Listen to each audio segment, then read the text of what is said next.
They called her Grandma Walsh, and the night shift nurses thought it was hilarious.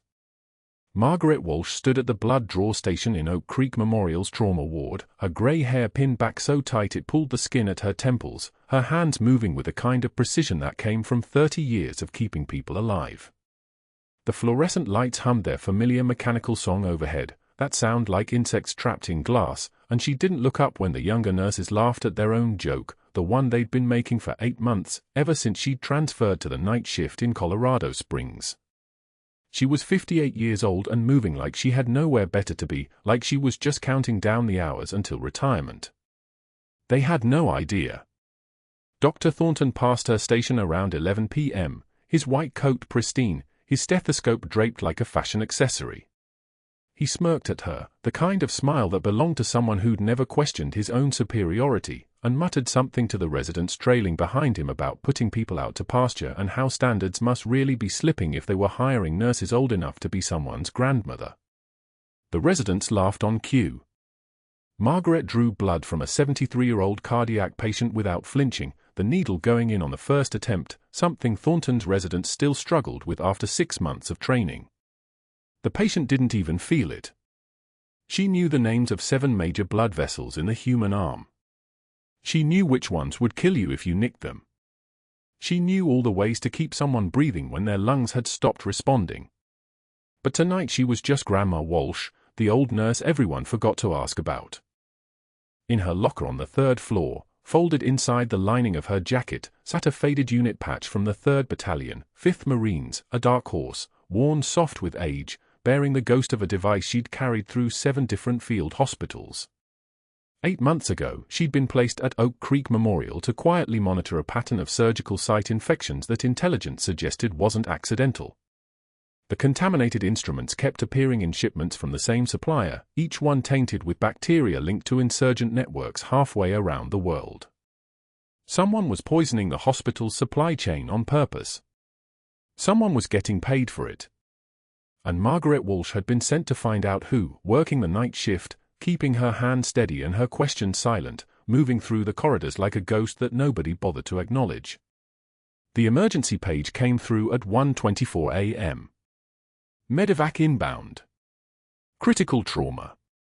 20 minutes out. Margaret was in the break room when she heard it, watching the fluorescent lights flicker in that way that made her think of mortar rounds lighting up the night sky over Sanjin Valley.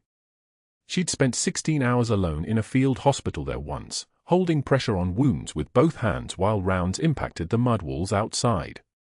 She'd lost 3 people that night. She'd saved 18. The coffee in her cup had gone cold.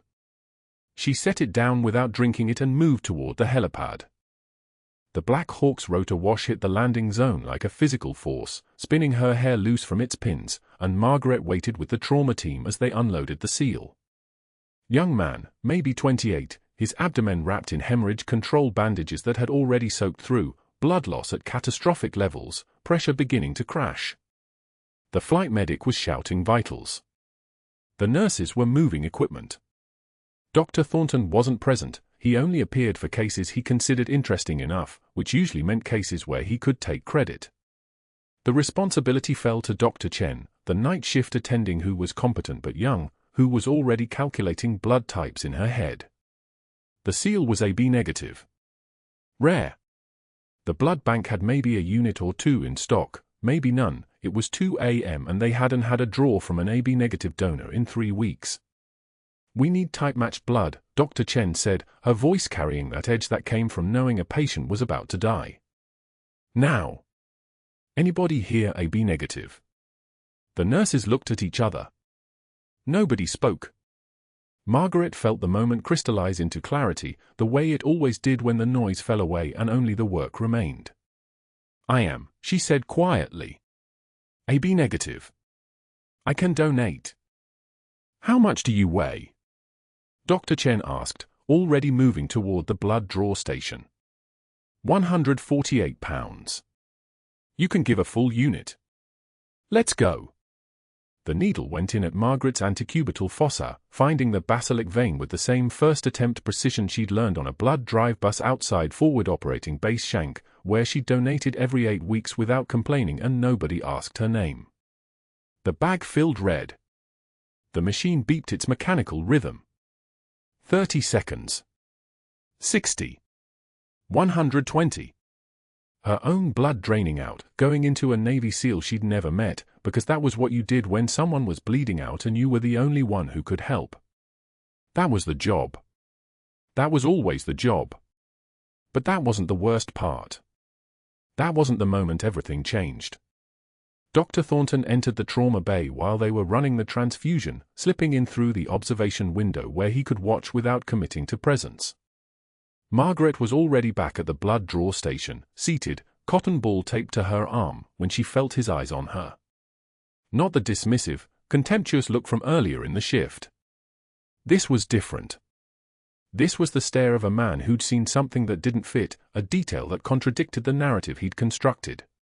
She was drawing the SEAL's first blood gas, 8.2 mol per liter, dangerously acidotic, his body screaming for oxygen, when she caught Thornton's reflection in the glass partition.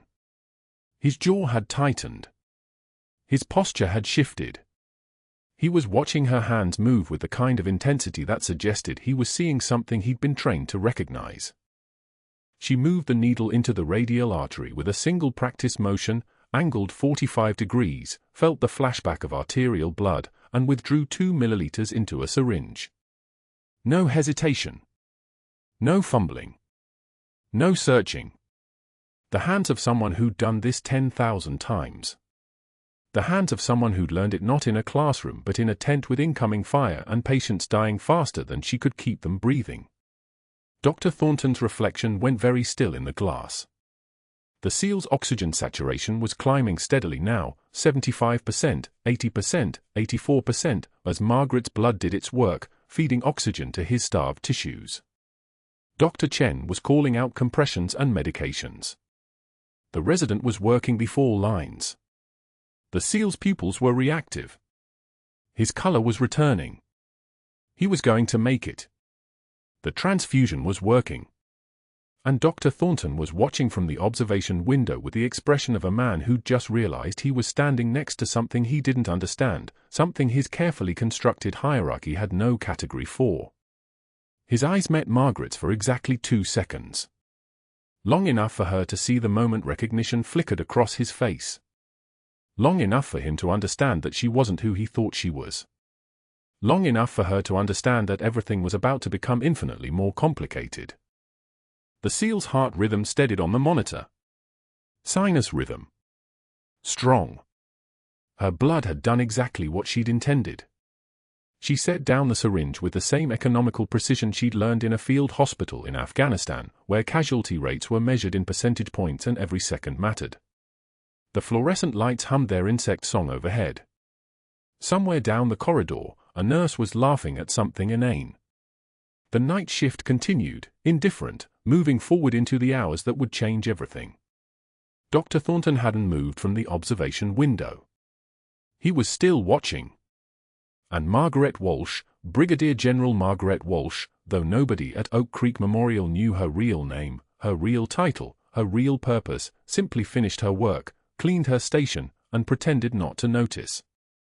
The overhead page crackled at 8 in the morning, cutting through the shift change chaos like a blade. Grandma Walsh. Grandma Walsh to administration. Now. Static hissed. The nickname echoed off the tile floor, and Margaret felt 40 pairs of eyes turn in unison. Nurses at the station stopped charting. An orderly froze mid-step with a blood culture tube in his hand. The thing about working undercover was that you learned to read rooms the way a combat pilot reads airspace, pressure changes, hostile vectors, threats. This page was hostile. It was designed to be. It was designed to make her walk the entire length of the East Corridor while every single staff member watched, whispered, drew conclusions. The fluorescent lights buzzed overhead like insects trapped in glass. Margaret set down her pen with the same precision she'd used on 100 medevac flights, each movement controlled, deliberate, betraying nothing. She stood. The corridor stretched ahead in both directions, and she chose the longer route, the one that passed the most people. That was tactical. Let them see her walk. Let them see her shoulders back, her pace steady, her face blank as surgical steel. Whispers followed her like static. Heard she made a mistake. With that SEAL patient. Thornton looked furious. She didn't turn. She didn't acknowledge. The administrator's office was on the 3rd floor, but she already knew what would happen before she arrived. The office would be empty. This wasn't a meeting. This was a setup, a marker being placed, a signal that someone in power had begun mobilizing against her. Dr. Thornton was making moves.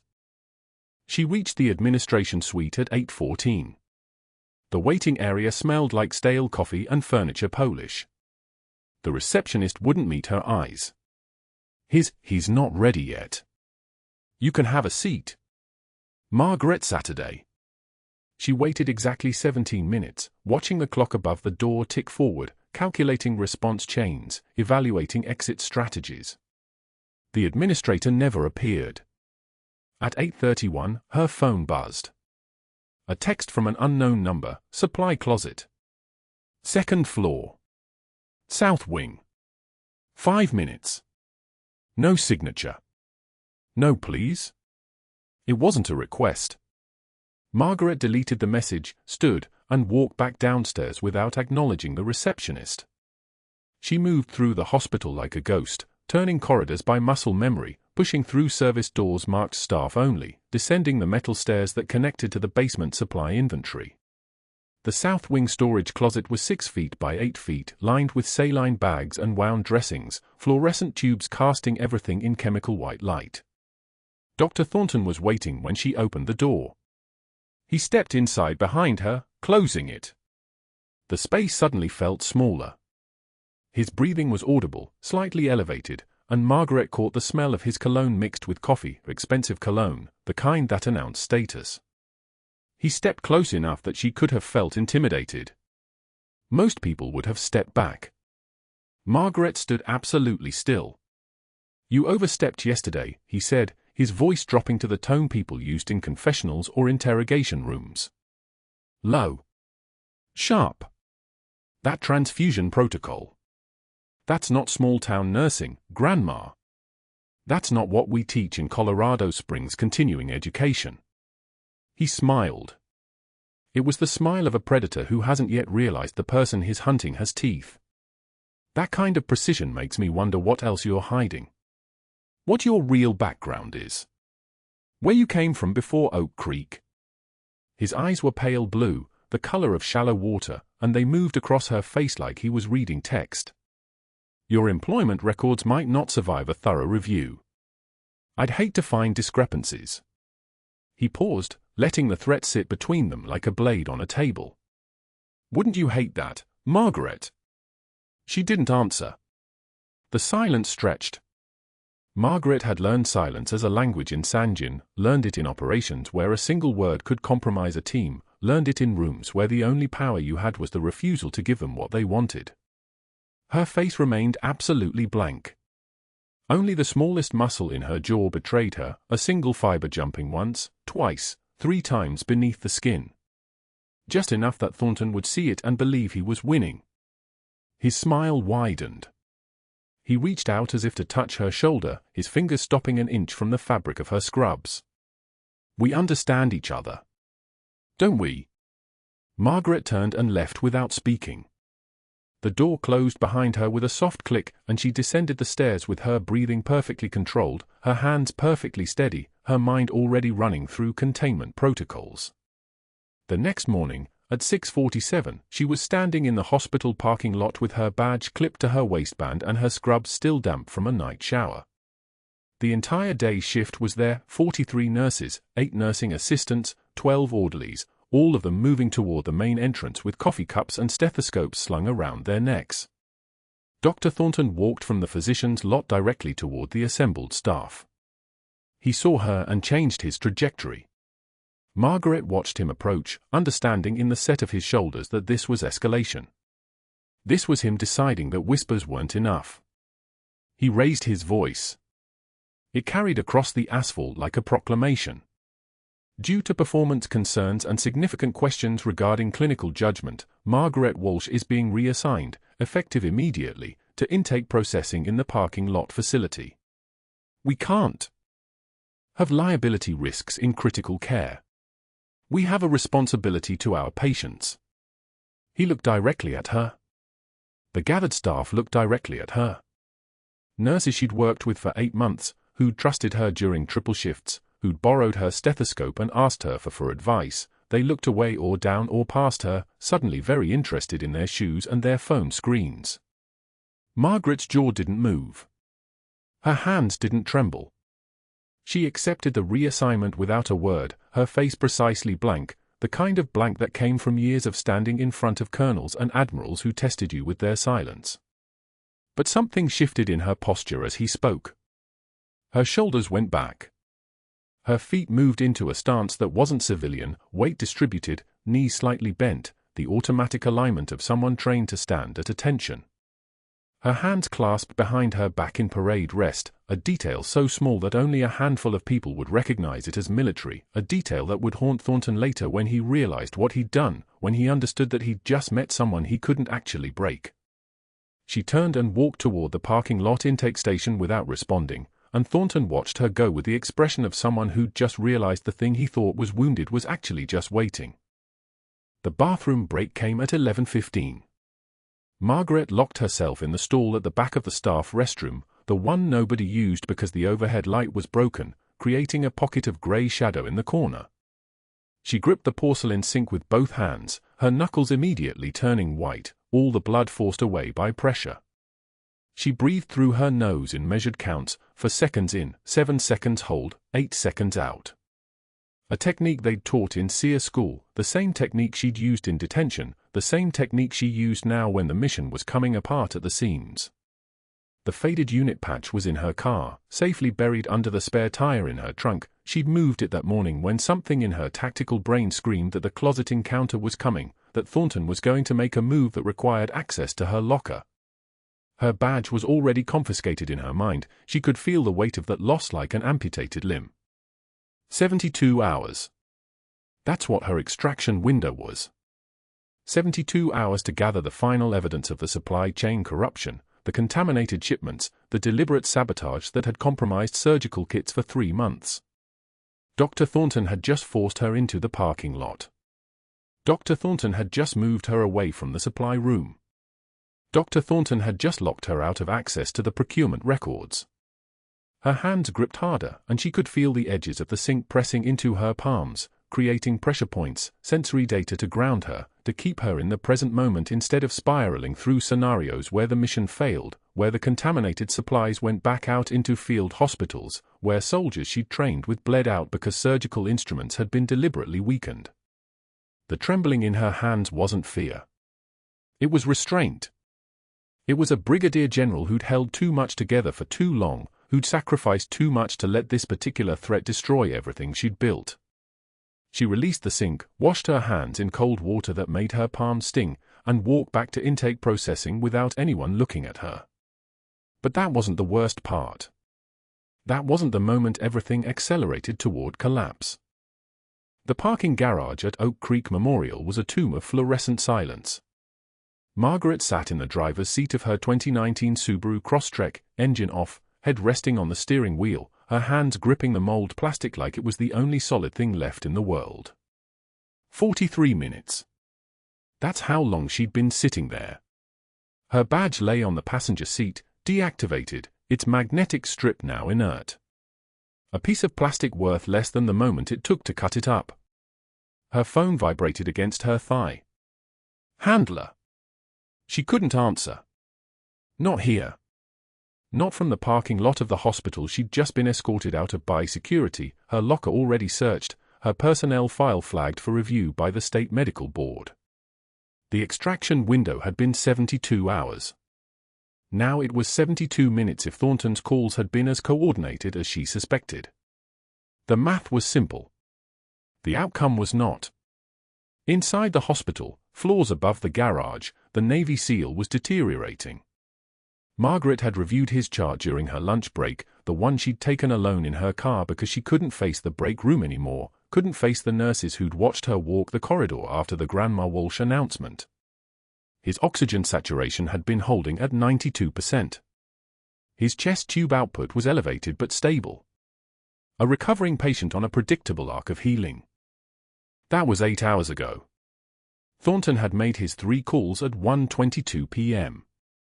Margaret knew the exact time because she'd seen him exit the administrative hallway and head directly to his office, his posture the rigid control of a man executing a predetermined sequence.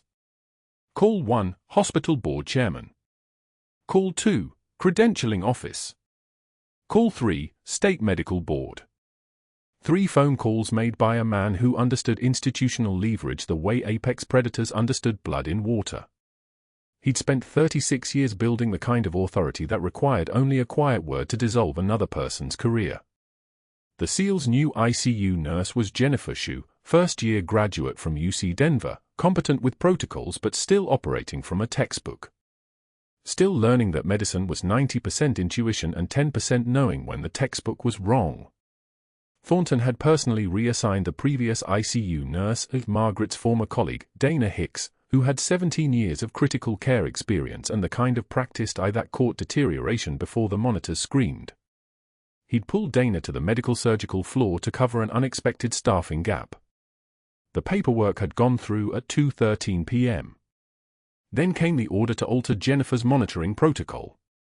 Every 30 minutes to every 2 hours.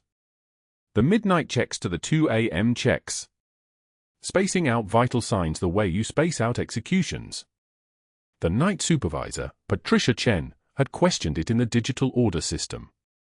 The response came back immediate and coded with institutional weight, "I'm the attending physician. Follow orders." That was the moment Margaret understood what Thornton was doing. He wasn't just protecting himself anymore. He was orchestrating. The phone vibrated again. Handler's persistence. She silenced it without looking. The Navy SEAL's name was Michael Torres. She'd read it on the chart. From San Diego. SEAL Team 3, Charlie Platoon. 29 years old. The kind of face that belonged to recruitment posters, square jaw, eyes like steel, the physical manifestation of discipline. He'd taken a 7.62 mm round through the right upper quadrant during a compound breach in Sanjin. The insurgency had contaminated surgical supplies for 3 months. 12 soldiers had died from surgical site infections. Michael had survived the bullet. The question was whether he'd survive what Thornton had already set in motion. The code alert came through the hospital's overhead system at exactly 0200 hours. 3 sharp tones that cut through the night shift's controlled quiet like an axe through bone. Code Blue. Trauma Bay 4. But the voice immediately after corrected the location. ICU. Room for 12. Margaret heard it from the parking garage, heard it through the closed window of her car, heard it with the part of her brain that never truly went to sleep, the part that had spent 16 hours alone in a field hospital in Sanjin holding saline drips and pressure bandages while rounds impacted the walls outside. Her hands were already moving before consciousness caught up. Key fob. Ignition. Parking brake. The engine turned over with a mechanical sigh. Her badge was deactivated. Her clearance was suspended. Entering the building violated the explicit terms of her administrative leave.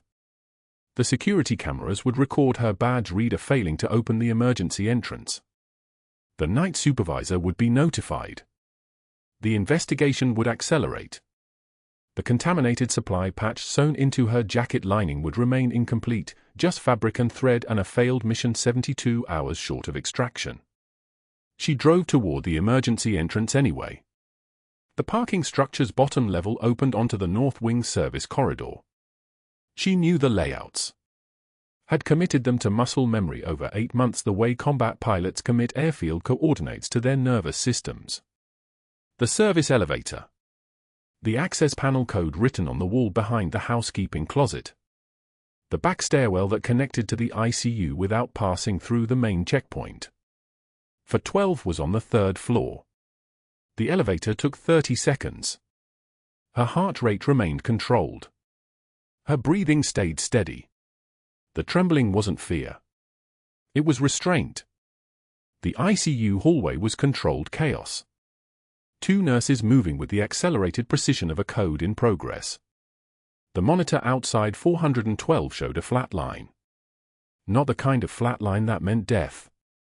The kind that meant someone had already died 3 seconds ago and the machine hadn't caught up yet.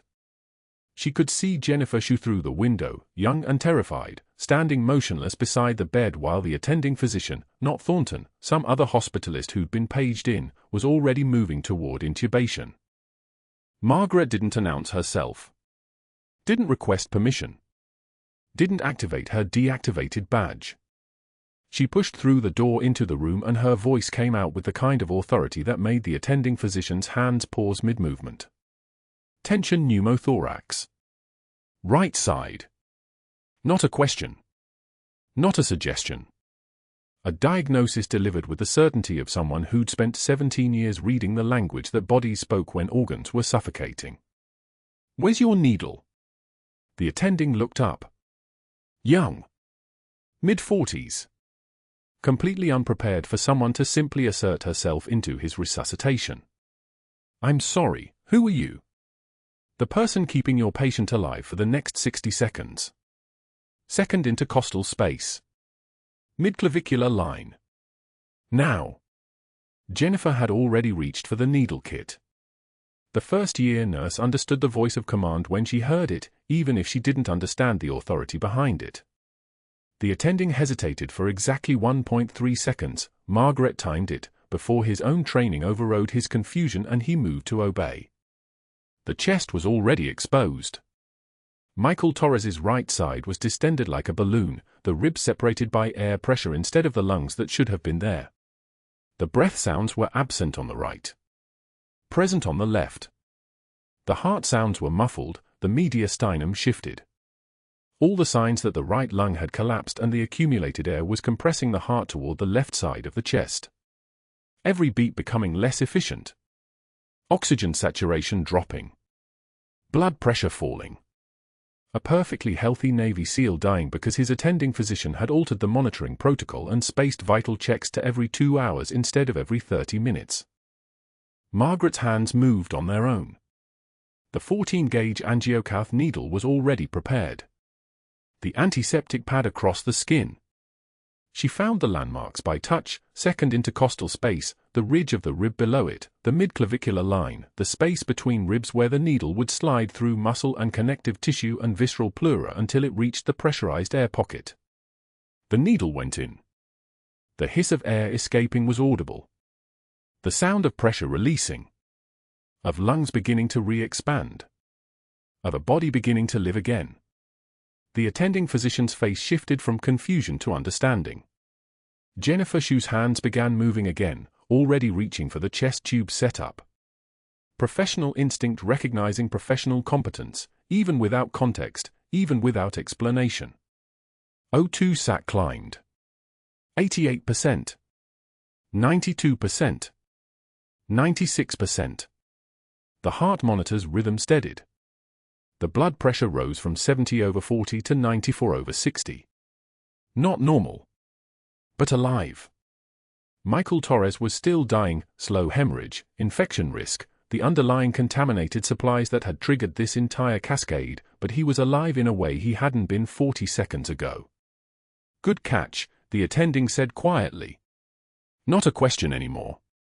A statement of fact. Margaret didn't respond.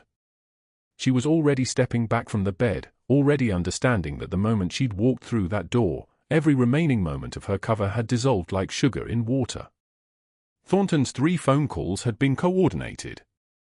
Her entry into a secured area while on administrative leave would be flagged by security. Her medical expertise had been confirmed by her own hands. The attending physician would document her presence in the chart. The state medical board investigator would see her name in a resuscitation note for a patient she had no authority to treat. 72 hours to extraction. Now measured in minutes. She turned and walked back toward the hallway, and no one tried to stop her. Not Jennifer. Not the attending. Not the night supervisor who'd appeared in the doorway with mouth open, still processing what she'd just witnessed. Margaret moved through the ICU corridor with the terrifying fluid precision of someone who'd already accepted that the mission had transformed from preservation to damage control.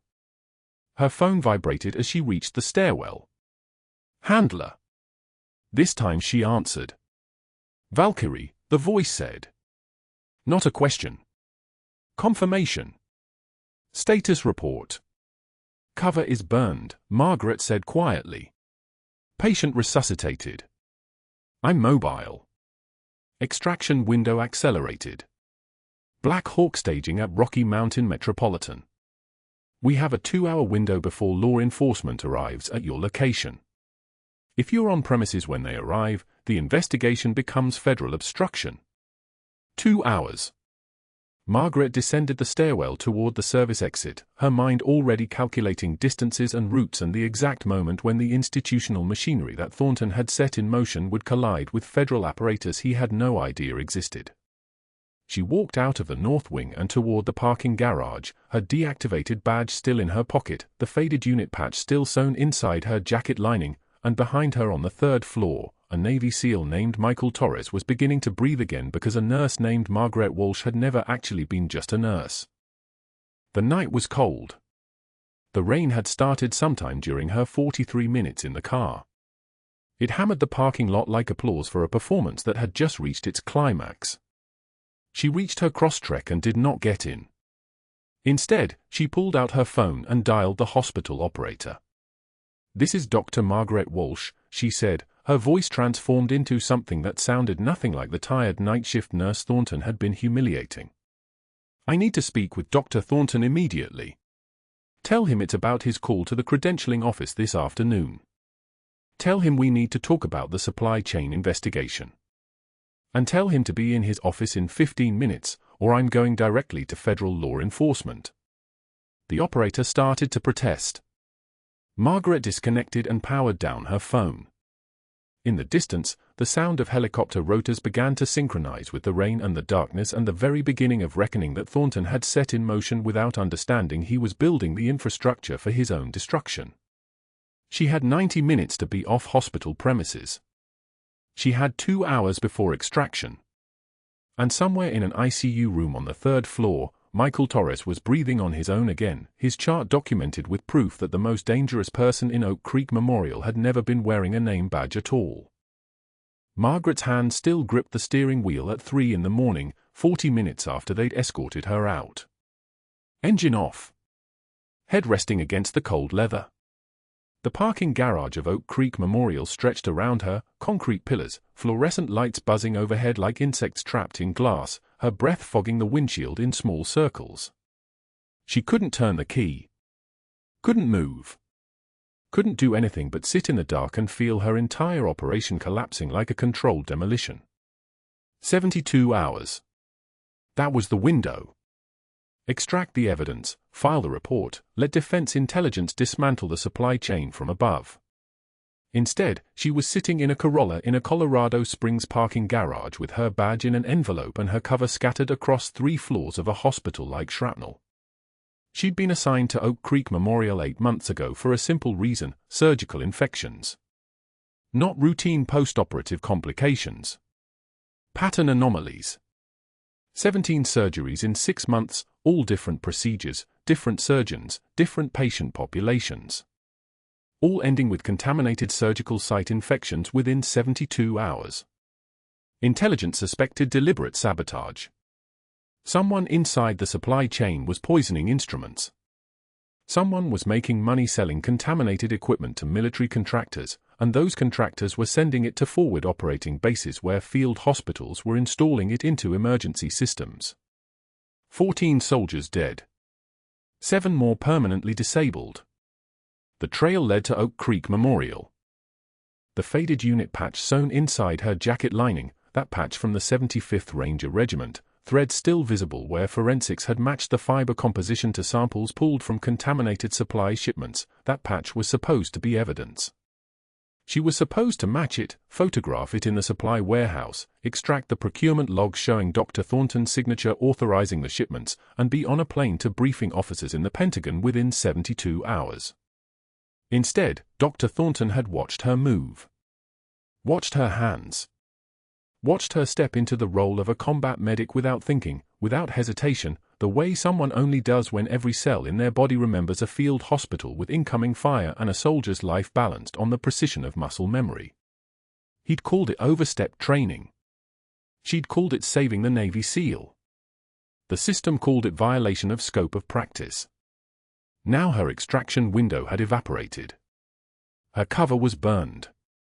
And somewhere in the ICU, Michael Torres was breathing on his own again, which meant her procedure had worked, which meant Dr. Thornton now had absolute confirmation that the parking lot intake nurse was something far more dangerous than she appeared. The thought made her stomach tighten like a fist. Her phone buzzed on the dashboard. Third time in 20 minutes. She didn't look at it. She already knew. Handler. The same call pattern. Escalating urgency. The messages would read the same way: Margaret, we need a status update. Margaret, we lost your last transmission. Margaret, confirm you're mobile and safe. But how could she confirm anything when the thing she'd been built to do, move invisible through a hospital, gather evidence, extract clean, had become impossible the moment a Navy SEAL's chest cavity had collapsed and her hands had moved without permission from her cover story? The parking garage was silent except for the buzzing.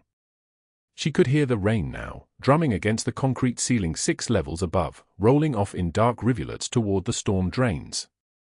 3:07 in the morning.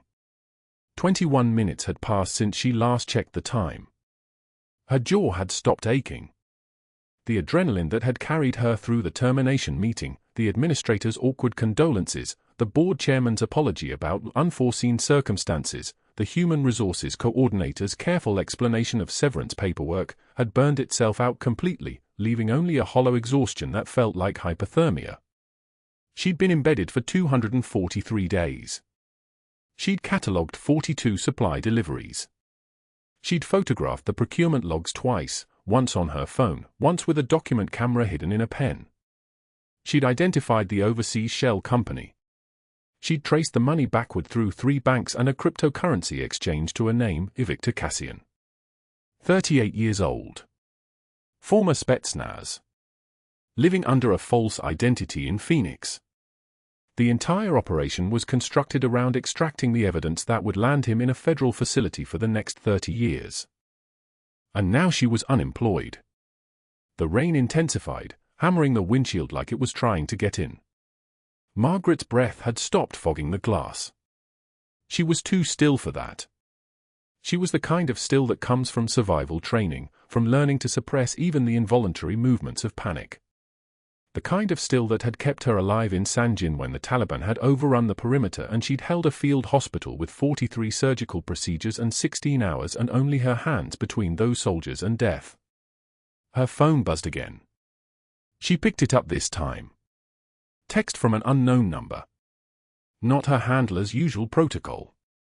The message read, "Need you mobile in 3 hours. Rear entrance. Do not use main lot. Confirm." 3 hours meant 0600. Rear entrance meant the loading dock where the supply trucks came through. And a do not use main lot meant someone knew she'd been fired. Someone knew her status had changed. Someone knew she was sitting in a parking garage falling apart. She texted back one word, confirmed. Then she rested her head against the steering wheel again and waited for dawn. The night shift at Oak Creek Memorial ended at 0600. The day shift arrived at 0700. The transition window lasted exactly 53 minutes. Margaret had used it before for reconnaissance, had slipped through the rear corridors when staffing was in flux, when attention was distributed between departing nurses giving report and arriving nurses settling in, when nobody was watching security cameras because everybody was watching the handoff. She used it now. 0300, still dark, still raining. The rear entrance security badge reader required authentication. She didn't have a badge anymore. The administrator had collected it during the termination meeting, sliding it across the desk with visible discomfort. But the overnight guard, a veteran, maybe 65, with a name tag that read Clayton and a posture that never fully relaxed, had his eyes on the loading dock door and nothing else. He saw her face and something flickered across his expression. Recognition. Not of who she was now, but of what she had been. Of the way someone carries themselves when they've held lives in their hands and lived through the cost of watching people die. His spine straightened. His jaw tightened. And without speaking, without moving from his station, he pressed something under the desk. The security door clicked open. She didn't nod. She didn't acknowledge. She moved through the door and into the rear corridors of Oak Creek Memorial like a woman who'd never been fired at all. The hallways were empty, a night shift had either clocked out or were finishing paperwork. Her credentials didn't matter anymore. Her employment status meant nothing. What mattered was the way she moved. The precision. The authority. The absence of hesitation. The ICU was on the 3rd floor. She knew these corridors by heart. 217 steps from the rear entrance to the ICU doors. She counted them like a meditation, like a prayer, like a countdown. Her boots, still regulation military issue, hidden under standard nursing shoes that she wore over them, made no sound on the tile. Just her breathing. Just the ventilators humming behind closed doors. Just the distant rhythm of monitors tracking lives that hung by a margin measured in millimeters. Michael Torres's room was at the end of the corridor. Through the window, she could see him. A monitor shows chest tube, the slow rise and fall of assisted respiration. Stable. Color returning to his face. The contaminated supply shipment that Dr. Thornton had authorized, the one designed to introduce a bacteria that would destroy tissue and trigger sepsis, had failed to complete its mission because Margaret had interrupted it. She didn't go into the room. She didn't need to. The mission parameters had changed. The extraction timeline had collapsed. What she needed now was proof that Dr. Thornton had known. That he'd manufactured her removal deliberately. That he'd burned her deliberately because she'd demonstrated a level of competence that made him realize she was something other than what her employment file stated. 2 minutes later, she was back in the corridors. 2 minutes after that, she was through the rear entrance, nodding once at Clayton, the veteran security guard who understood without words what it meant when someone with combat training got demoted to a parking lot job and then came back in the dark hours of morning moving like a woman with nothing left to lose. Her handler would have a safe house. Instructions. An extraction timeline measured in hours, not days. The unit patch that matched the contaminated supply shipments, that was still tucked in her jacket lining, still usable as evidence once she reached briefing. The photographs she'd taken were backed up on an encrypted drive in a dead drop location. The supply chain was still operating. Dr. Thornton was still signing off on contaminated shipments. But none of that mattered now. What mattered was that somewhere in the next few hours, someone was going to land a helicopter on Oak Creek Memorial's roof and walk into the lobby asking for Valkyrie. Someone was going to say a name that Margaret hadn't heard spoken aloud in 8 months. And every nurse, every doctor, every administrator who'd watched her scrub floors in the parking lot was going to understand that they'd been standing next to someone they didn't know how to see. The rain was still falling when she turned the key. Still drumming against the windshield. Still sounding like applause for a performance nobody had recognized while it was happening. The ICU alarm screamed like a wounded animal. Tension pneumothorax. The SEAL's chest cavity collapsing inward, oxygen saturation dropping from 92 to 78 to 63 in 30 seconds. His skin turning the color of old concrete. Margaret was already moving before the code team assembled. Her hands moving on their own. The kind of calm that comes from having already survived the worst. She didn't ask permission. She didn't hesitate. 14-gauge angiocath needle. Second intercostal space, mid-clavicular line. The anatomy she'd palpated through tactical gear under fire for 3 decades now lived in the architecture of her muscle memory. In Sanjin she'd done this in darkness. In a hospital with overhead lights it felt almost leisurely. The needle went in. The hiss of air escaping the chest cavity sounded like a pressure valve releasing on a reactor vessel. Like something inside him finally had room to breathe again. O2 sat climbed. 68, 75. 8291. Stable. The resident stared at her. The attending stared at her. Nobody moved for 3 seconds because the SEAL's breathing had just become his own again, and everyone in the room understood that Margaret Walsh had just saved his life a second time without ever introducing herself by anything other than her speed. But that wasn't the worst part for Dr. Thornton.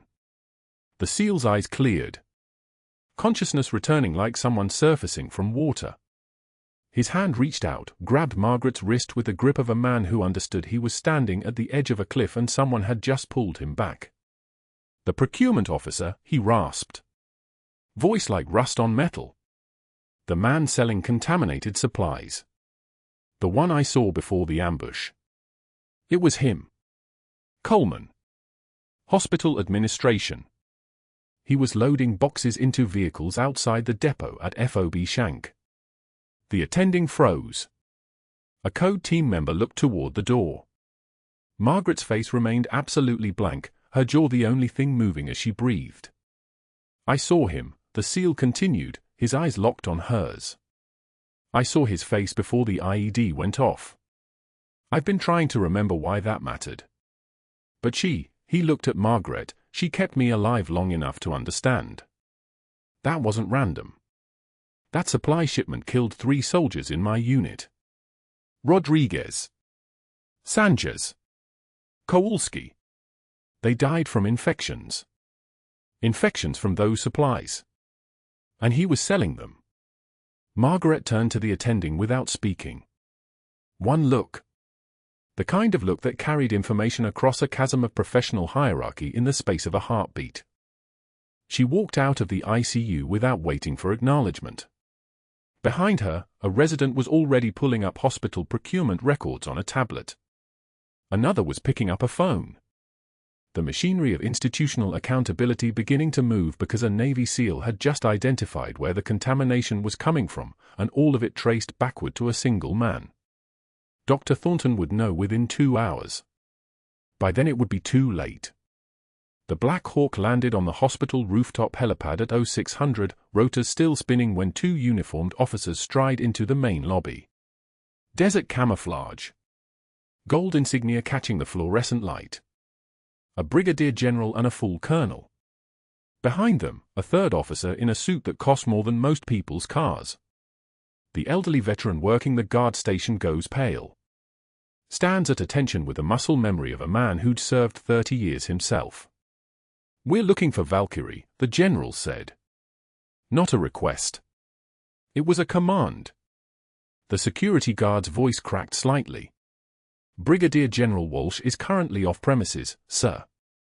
She was placed on administrative leave yesterday pending a background review." The general exchanged a glance with the colonel. For words that had just rearranged the entire morning. Within 10 minutes, the hospital administrator, the board chairman, and Dr. Thornton are summoned to the conference room. They walk in expecting an investigation into Margaret's credentials. They walk out having learned she owns the room now. The 2-star general sits on the edge of the table with the casual authority of a man accustomed to controlling the terms of every conversation. His tablet displays a file marked classified, top secret / no phone. Margaret Elizabeth Walsh, he reads aloud. Date of birth March 14, 1975. Commissioned Officer, United States Navy, 1994. First deployment, USS Carl Vinson, Persian Gulf, 1996. Field Medical Corps, 1998 through 2004. Combat Operations, Sanjin Valley, Helmand Province, 2007 through 2009. He pauses. Looks at Dr. Thornton directly. 2 bronze stars. The general lets the tablet tilt so they can see the photograph, Margaret in dress blues, 2 ribbons on her chest, her hair darker then but her jaw exactly the same. For meritorious service in combat operations. Iraq. Afghanistan. Dr. Thornton's face has begun to change color. Silver Star. Another pause. Citation reads, "For gallantry in action against hostile forces." Subject held a forward surgical facility alone for 16 consecutive hours during the Battle of Sanjin, performing life-saving procedures while sustaining enemy fire, maintaining surgical capability for 3 consecutive casualties despite personnel losses. The administrator shifts in his chair. The board chairman stops breathing. Purple Heart. Twice. The general's voice doesn't rise. It doesn't need to. Shrapnel. 2008, blast concussion. 2009, and then something interesting happened. He swipes the screen. In 2014, Major Walsh transferred to the Defense Intelligence Agency. She was placed at this hospital 8 months ago undercover assignment to investigate a pattern of surgical supply contamination that intelligence suggested might be deliberate sabotage. 17 contaminated shipments traced to shell companies operating out of Istanbul and Beirut. Equipment failures during emergency surgeries in military hospitals worldwide. 3 soldiers killed by infections traceable directly to those supplies. One of those soldiers was Petty Officer Jackson Rodriguez, Naval Special Warfare. The general closes the tablet. This morning, the Navy SEAL in your ICU identified the source of the contamination. Hospital procurement. An employee of this institution. Your employee is currently in federal custody. Dr. Thornton stands up. His mouth opens and closes like a fish removed from water. You placed a brigadier general on administrative leave for performance concerns, the general continues. His voice carries the weight of someone who has watched men die and learned not to waste words on anger. You attempted to interfere with an active defense intelligence operation. You made phone calls to discredit her while she was conducting a national security investigation. Dr. Thornton's attorney, who had apparently been summoned during the reading, places a hand on his arm. It's too late. Your hospital privileges are terminated, effective immediately, the general says. Your medical license is being suspended pending criminal investigation. Federal charges will be filed within 72 hours. You have the right to remain silent. The words that follow are read by the colonel with the kind of formal precision that turns them into a funeral march. Dr. Thornton is escorted from Oak Creek Memorial at 0730. He walks past news cameras positioned outside the main entrance. Someone had called them, the hospital had made no announcement, and the media had arrived anyway because military vehicles at a civilian hospital in Colorado Springs was the kind of story that moved. He keeps his eyes forward, his attorney shielding him, but the cameras catch his face. The man who had demoted Margaret Walsh to parking lot intake is now being walked past the building he'd controlled 2 hours earlier.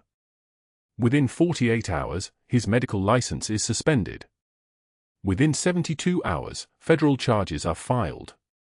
Within a week, his bank records are unsealed and made public, 6-figure deposits from the same shell companies that sold defective supplies to military hospitals.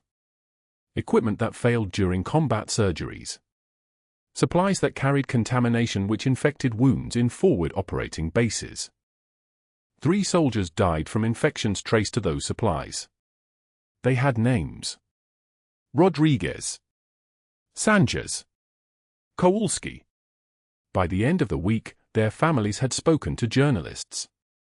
By the end of the month, the hospital had settled with them. By the end of the season, Dr. Thornton had accepted a plea deal that sent him to federal prison for 6 years, his medical career dismantled, his network of favors revealed as worthless. But Margaret doesn't see that immediately. 6 months later, a nurse from Oak Creek spots Dr. Thornton driving a medical supply van for a discount pharmacy across Colorado Springs. The van is rust-colored. The paint job is faded. He's delivering adult diapers and diabetic supplies to retirement homes, and the nurse watches him carry boxes up a wheelchair ramp with the movements of a man who had his identity surgically removed. He doesn't make eye contact when she waves. The Pentagon ceremony happens on a Tuesday morning in a secure facility in Arlington. Margaret stands in dress uniform, gray hair worn openly now, medals on her chest catching the overhead lights. The DIA director speaks for exactly 4 minutes. Brigadier General Walsh spent 8 months in deep cover, enduring deliberate condescension and systematic humiliation, never breaking cover even when her classified mission was directly threatened. Her investigation dismantled a supply chain corruption network operating across 3 continents. 17 arrests. 6 convictions. Military procurement reform that will save lives for decades. She exemplifies the reality that rank and recognition matter far less than mission and sacrifice. They present her second star. The room contains exactly 9 people. No media. No public record. Just the people who understood what she'd done and what it had cost her. The framed photograph shows her at her new desk, Brigadier General Margaret Walsh, Defense Intelligence Agency, with 2 bronze stars and a silver star on her uniform. But the object behind her is what carries the weight. The faded unit patch, now mounted in a shadow box. The patch is sewn inside the lining of her jacket, now framed beside her commendations. The Navy SEAL who saved his unit because she stayed quiet long enough to get him talking, had requested its placement. His team's insignia. The unit that had lost 3 soldiers to contaminated equipment. The supplies Margaret had traced back through 2 continents and the paper trail that ended in Dr. Thornton's bank accounts. On the desk beside the shadow box sits a photograph. A Navy SEAL team photo with the SEAL from her ICU standing in the center, his arm around 2 other officers. On the back, written in military handwriting, Grandma Walsh saved my life. Twice. Petty Officer First Class Jackson Mitchell, SEAL Team 3. She keeps it on her desk. 6 months after the Pentagon ceremony, Margaret returns to Oak Creek Memorial in civilian clothes. The nurses in the ICU recognize her immediately, though she looks different without scrubs and with her rank made visible. Their faces show awe and then embarrassment. You do not need a badge or a gun to be a warrior, she tells them simply, shaking their hands. You just need to know why you're standing in the fight. She walks out through the same parking lot where Dr. Thornton had demoted her in front of the entire day's shift, her head high, the parking lot she once cleaned now bearing a new plaque. In honor of Brigadier General Margaret Elizabeth Walsh, Defense Intelligence Agency, 1994 present, for service rendered in defense of this institution and the nation. Rain is falling. Light. Steady. The kind of rain that sounds like applause for a performance that finally, someone had chosen to witness. She doesn't look back at the hospital. She's already on to the next fight. If you're still watching, hit that like button. And I want to know, would you have saved the man who fired you, or walked away? Drop your answer in the comments. Subscribe and let's see how this ends.